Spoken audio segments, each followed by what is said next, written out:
After the fall of Saigon, San Diego offered the start of a new life for so many people who fled their homeland. During AAPI Heritage Month, I take a look at the end of the Vietnam War and the beginning of a new journey for Vietnamese Americans who want to make sure we never forget our history. The sounds of the ocean,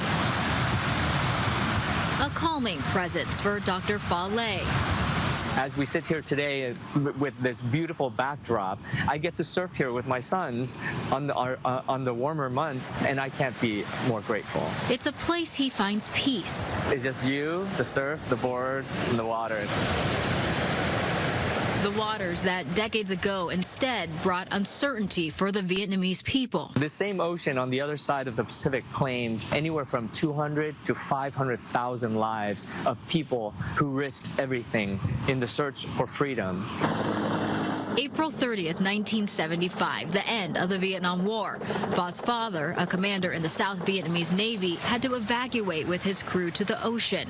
The U.S. Navy picked them up, brought his father to Subic Bay, then Guam. But he returned to Vietnam, wanting to find his family, including his wife and 3 children, Pha the oldest. But unfortunately, upon his arrival, they took him straight to North Vietnam, where he was imprisoned for the next 5 years. This is a photo of Pha with his dad when he was around 1. But he has no recollection of it. Pha was 7 when he remembers seeing his father for the first time. He was released, he took a bus, and he came home and just walked into the yard and tapped me on the shoulder. And that's how I met my father. 2 years after that, Pha and his parents escaped Vietnam on a boat in the middle of the night, in the middle of a dark ocean. We got tossed really violently. Only 3 in his family were allowed on that boat, his parents making the tough decision to leave his younger brothers, taking only Pha because he was most likely to get drafted since Vietnam was still at war with Cambodia. I didn't fully grasp the pain that my parents went through and the pain that especially my middle brother went through, because he was at the station and remembers us pulling away and leaving him behind. They ended up in a refugee camp in Indonesia for more than a year before immigrating to Virginia. So many things could have gone wrong, and they didn't. His wife, Joan, wasn't quite born yet during the fall of Saigon. Joan's mom was pregnant with her as her family fled Vietnam before eventually settling in California. What do you want people to know about that time period, people who weren't born yet? That was a time that was difficult and a challenge for everybody.